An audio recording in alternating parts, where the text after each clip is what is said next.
오전 10시에 박정훈 대령 4차 공판 이제 시작돼서 진행 중에 있는데요. 그 앞에 홍익표 대표가 오셔가지고 상세한 얘기는 김종대 의원이 할 거다. 그분이 누군지. 예, 지금 뭐 핵심적으로 임성근 사단장을 반드시 사령관으로 만들어야 되겠다라고 판단한 사람이 그분. 그리고 대통령이 사실은 이렇게까지 할 필요가 없는데 특검을 계속 거부하려고 하는 행동을 강제하는 분이 그분이다. 그분은 김종대 의원이 알고 있다. 뭐 이렇게 하고 가셨어요. 9시에. 글쎄, 뭐 선거 떨어지고 뭐 이제 임기 끝나더니 뭐 다 내려놓는 말씀을 그래야 하셔. 지가 총대 안 멜래고. 근데 이번 재판은 4차 공판부터는 변호인 측 증인 신청에 대한 신문이 시작됩니다. 네. 3차까지는 주로 검찰 측이었어요.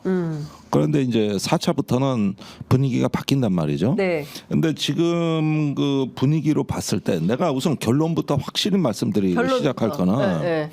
지금 윤 대통령을 방탄하는 국방부와 군의 방어 전선이 무너졌다. 이게 굉장히 중요한 사실이에요. 국방부와 군의 방어선. 방어 전선이 무너졌다. 그러니까 지금 군에서 윤 대통령을 비호할 만한 사람은 네. 이종섭 전 국방장관, 예. 그다음에 김계환 해병대 사령관, 예. 그다음에 김동혁 검찰단장 정도다. 예. 나머지는 다 등 돌렸다. 나머지는 예. 자, 그 근거가 이제 공수처 그 4월 말 5월 초 수사에서 예. 우선 유재훈 법무관리관이 너무 많은 걸 풀었다. 그게 요즘 증거로 대방출되고 있다. 네. 그게 이시원 그 유재훈 26차례 통화와 그 자세한 내용. 예.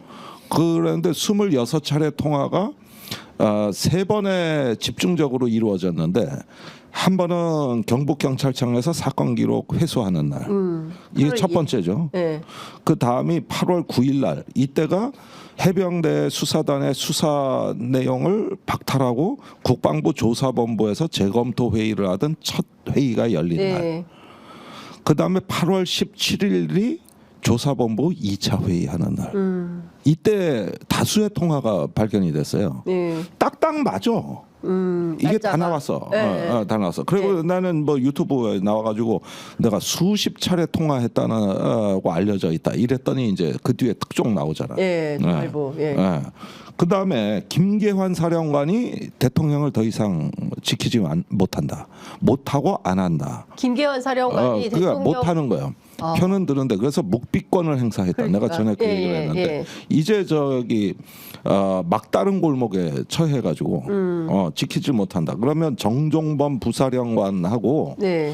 이제 저 또 한 명의 장군 정훈공보실장이 있는데 네. 이 사람들이 지금 박정훈 대령의 증인으로 신청돼 있는 겁니다. 그렇게 되면 앞으로 이 박정훈 대령의 재판도 현재 재판 분위기로 볼 때 네. 굉장히 좋습니다.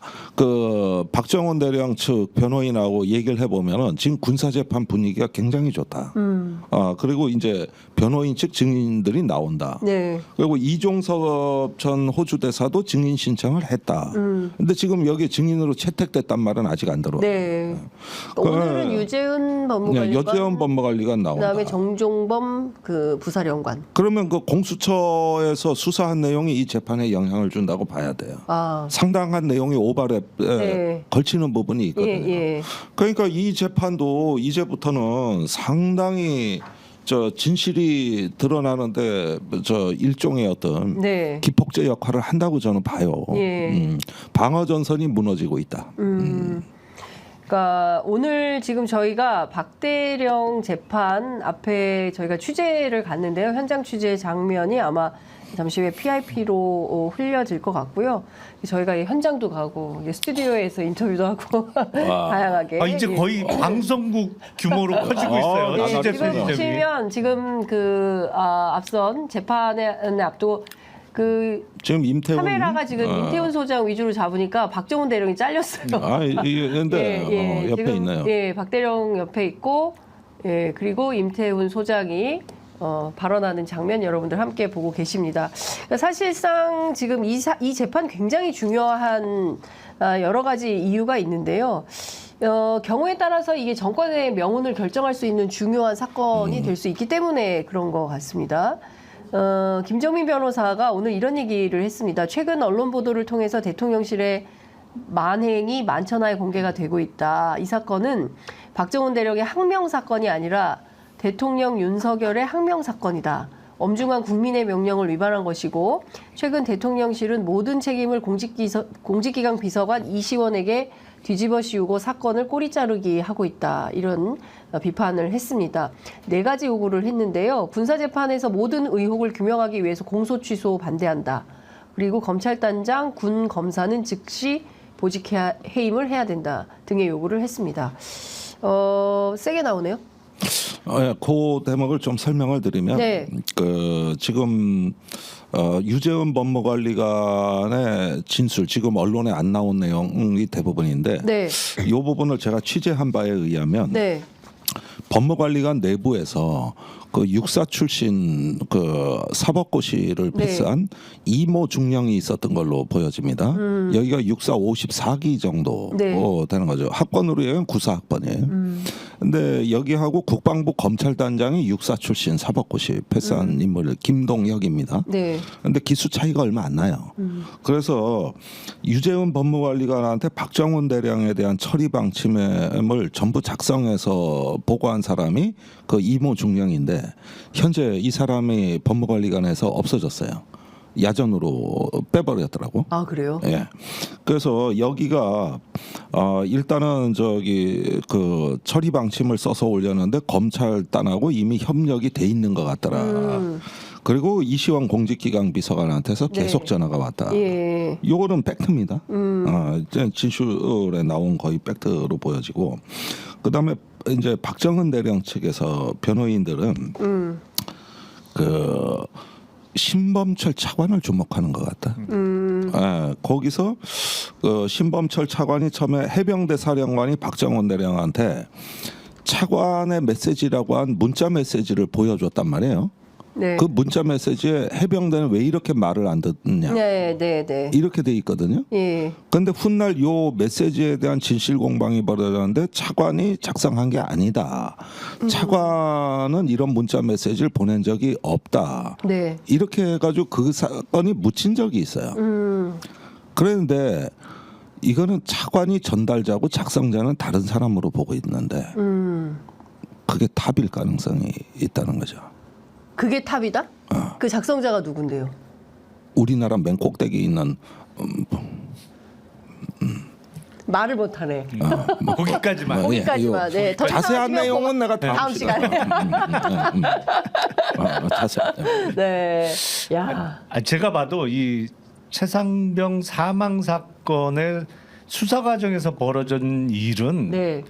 이게 권력 최핵심부에서 벌어진 일이잖아요. 그러니까 이른바 우리가 이런 걸 표현할 때 기폭제 네. 아니면 트리거가 될 거다 이런 표현을 쓰는데 그런 상황인 게 뭐 틀림없고요. 네. 문제는 지금 당시 대통령실의 이시원 전 공직기강 비서관의 관여는 뭐 이미 네. 사실로 드러났어요. 근데 그럼 이시원 전 비서관이 이른바 총대를 맬 거냐? 그러네요. 이시원 비서관이 제가 법무부에서 같이 근무했었어요. 아, 당시 그래요? 내가 예, 있을 때 예. 검찰 일과 검사로 근무를 했었는데 예. 제 기억에 이시원 비서관이 사법연수원 28기예요. 그리고 이 정부 들어서 초대 공직기강 비서관으로 근무를 하다가 최근에 교체가 됐는데 네. 그러면 이 정권 내지는 윤석열 대통령에게 정말 갚지 못할 큰 은혜를 입었다고 생각할 거냐 본인 당사자가. 네. 한동훈 법무부 장관이 연수원 27기예요. 한 기수 차이밖에 안 나요. 더 사실. 가깝겠네요. 이시원 공직기강 비서관. 아니 근데 네. 바로 1년 선배가 이제 법무부 장관 할 때 대통령실 비서관 한 거잖아요. 네. 은혜를 입었으면 누가 더 많이 입었어요. 그런 식으로 계산을 하면. 그러네. 그래서 네. 이 검사 출신들은 물론 뭐 대부분 다 그렇고 모든 네. 국민과 공직자 출신이 그렇습니다만 예. 특히 거의 평생을 타인에 대한 형사처벌 그리고 이른바 쉽게 말씀드리면 깜빵 보내는 거를 직업으로 하다가 네. 본인이 사법 리스크를 안는 거에 대해서 어마어마한 두려움이 있어요. 실제로. 네, 실제로. 네. 근데 이게 사안이 어마어마하잖아요. 그렇죠. 이걸 본인이 다 안고 간다? 신범철 전 차관도 마찬가지고. 그러니까 뭐 탈당하고 정치 안 한다고 하고 그런 거 아니에요? 저는 이거 소위 꼬리 자르기가 될까? 저는 비관적으로 생각해요. 안 될 것 같아요. 안 될 것 같다. 안 된다. 네. 예. 그러니까 지금 영화에 비유하자면 대통령실에서는 네가 가라 하와이 하고 있는데 너나 가라. 하와이. 그렇죠. 이시원 검사는 너나 가라 하와이 가능성이 있다. 네. 예. 그러니까 사실상 이게 지금 뭐 일종의 폭탄 돌리기처럼 막 하다가 결국에는 막판 되니까 지금 너도 나도 지금 다 증언하면서 이거 내가 그런 거 아니야라고 말하고 있다. 이렇게 봐야 되겠네요. 그건 어느 정도 사실 예상이 됐던 상황이잖아요. 그렇죠. 이게 예. 어느 누구도 예. 이 소위 본인 선에서 끝내려고 하지 않을 것이다. 그리고 예. 지난주에 말씀드렸습니다만 그게 되려면 사실은 사건의 전개 과정에서 내가 왜 이 일을 지금 해야 되는지 네. 이걸 스스로 납득을 한 경우는 그게 가능성이 있습니다만 당시 상황이 워낙 급박하게 돌아가면서 막 찍어 눌렀다. 이걸 왜 해야 되는지 모르고 하라는 대로 한 사람이 대부분이란 말이죠. 이 사람들이 아니 자기는 상황 파악도 전체적으로 안 못한 되는데. 상황에서 하라니까 당시 기계적으로 한 건데 예. 이제 와서 일이 크게 잘못되니까 왜 내가 책임을 져야 돼? 나는 그때 어떻게 돌아가는지도 잘 모르고 그냥 하라는 대로 한 건데 이런 사람이 대부분이기 때문에 이게 입이 안 맞춰질 가능성이 매우 높아요. 매우 높습니다.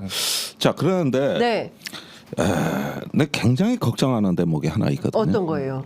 경북경찰청이에요. 아, 10달 동안 수사에 손 놓고 있었잖아. 그렇죠. 갑자기 임성근 사단장하고 막 24시간을 불러서 4시간 조사를 하고 그러자 변호인 대동하지 않고 임성근 사단장이 출석을 하고 오늘은 또 나온 뉴스가 뭐냐면 여단장 대대장들을 불러서 대질 신문을 하고 조사한다는 거예요. 예. 아니 10달 동안 손 놓고 있었잖아. 예. 그런데 공수처 같이 이제 힘을 내서 우리 진실 규명하자 이거냐? 네. 아니면? 그렇다면 좋은데 네. 만약에 여기서 대대장은 예.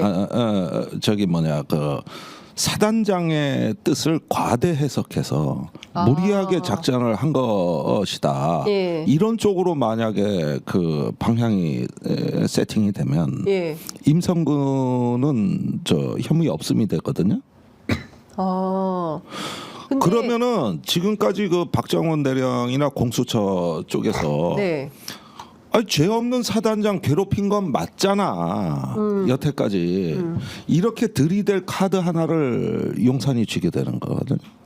그런데 그 7여단장인가요? 네. 최근에 뭐 여러 가지 언론 보도를 종합해 보면 실제로 임성근 사단장의 지시가 있었다는 거고. 있었죠. 네. 아니 우리는 다 알아요. 네. 카톡으로 지시사항 1번, 2번, 3번, 4번. 네. 그것도 전날 현장 와서 직접 다 보고 가서 내린 지시고. 그렇죠. 군대에서 이거보다 더 확실한 지시는 없어요. 아니 뭐 가슴까지 올라오는 장화를 신게 해라. 바둑판식으로 수변으로 내려가서 제 방 아래로 네. 이거 다 맞아요. 네. 맞는데 뭐냐 하면은 이에 대해서 임성근 사단장이 기상천외한 답변을 합니다. 명령이 아니라 의견 제시였다. 그게 가능해요 군대에서? 이렇게 얘기를 하고 해서 의견 제시하고 명령은 아니. 여단장이 물어보길래 의견 제시를 했다. 왜냐? 자기는 명령권자가 아니다. 변호사가 알려준 것 같은데. 그렇게 답변하라고? 그 당시에는 네. 해병대는 육군 54단에 그렇죠. 배속돼 있었기 때문에 예. 현장 작전 통제권은 예.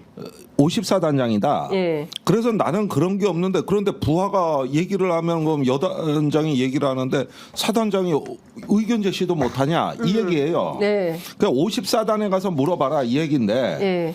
그 전날 상륙 돌격 장갑차라는 해병대 주력 장비가 투입된 거는 네. 저기 54단 명령이 아닙니다. 그다음에 저기 54단은 육군 병력은 네. 18일 날 비가 너무 많이 와 가지고 다 철수했어요. 맞아요. 그러니까 해병대만 홀로 남아서 더 무리하다가 19일 날 사태가 벌어진 건데 그렇습니다. 육군 54단 입장은 우린 다 철수했는데 네. 그다음에 해병대하고 협조 회의 한 번도 한 적 없고 우리가 들어가라고 한 적 없고 돌격대 장갑차가 왜 와 그런 장비 있는지도 몰라. 예. 이게 54단이에요. 예. 그러면은 저기 그 54단장 입장에서 보면 미치고 환장할 노릇 아니요. 네. 자기 현장 상황을 모른단 말이야. 아니 실제로 그 와중에 임성근 사단장이 지시했다는 보도가 또 나왔잖아요. 직접. 그랬는데 예. 의견 제시라고 우기는 거지. 아, 그건. 의견 제시였다. 저기 지시권자가 아니니까 제시. 의견 제시다. 아. 그런데 육군 54단은 지금도 이거 영문을 몰라. 그러면은 이게 예. 임성근 사단장이 그동안 언론에 무수히 많은 언론에다가 이 사건을 보도하는 언론에 한 400페이지 분량의 자료를 이메일로 엄청나게 그냥 보냈어요. 거기에 보면 전부 작전 개통, 지휘 개통, 단편 명령서, 합참의 그 지침이에요.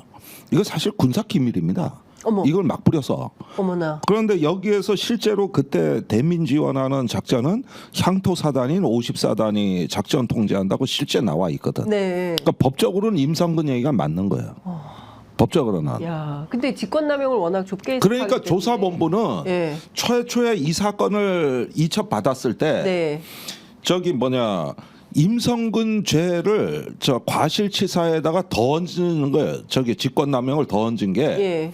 너는 지휘권자가 아닌데 현장까지 가서 들들 볶고 예. 윽박 지르고 지시를 했으니까 중간에 사단장은 부당한 간섭을 한 죄까지 더 얹은 거예요. 네. 그랬는데 5월 중순이 넘어가는데 다시 국방부에서 뭔 압력을 넣었는지 전부 다 이거를 걷어내고 네. 과실치사 걷어내고 네. 그다음에 부당하게 이래 부당한 게 아니야 의견 제시한 거잖아. 이게 그때 정리가 된 거지. 그때 당시에 이게 정리가 된 게 지금 이 논리가 나오는 거라 이 얘기입니다. 그러면 이 얘기를 만약에 경찰이 받아들이면 네. 임성근 사단장 무혐의가 무혐의 되는 거라고 그렇게 이게. 돼요? 변호사님 말씀 좀 해주세요.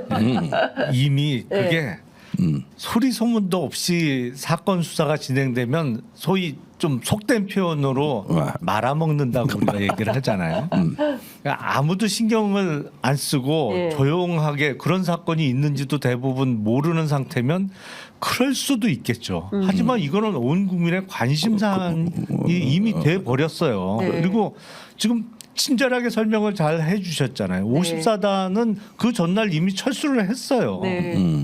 아니 그러면 임성근 사단장이 단순한 의견 제시고 지휘권이 없었다고 한다면 그러면 앞서 얘기한 대로 여단장이 이제 총대 매야 되는 상황인데 그렇잖아요. 네. 그 여단장이 그걸 하겠어요? 여단장은 사단에 철수하겠다고 건의까지 한 사람이에요. 그러니까요. 그런데 사단 분위기가 그게 아니야. 이래서 아마 그걸 대대장한테 얘기해 녹취에 나와요. 네. 야 사단 분위기 알잖아. 예. 야 지금 뭐해? 그러니까 비가 많이 와서 트럭 안에서 대기하고 있습니다. 아 철수도 못하고 육군 애들 어떻게? 육군 다 철수했습니다. 네. 그럼 우리는 어떻게 합니까? 그러니까 야마 사단 분위기 알잖아. 지금 그러니까 지금 뭐 동기부여를 더 강하게 해. 이게 나오잖아. 안 돼. 이건 더 안 덮어져요. 네. 실제로 그렇게 될 수가 없어요. 만약에 네. 그런 시도를 한다고 하면 정말 난리가 날 수가 있죠. 난리가 나죠.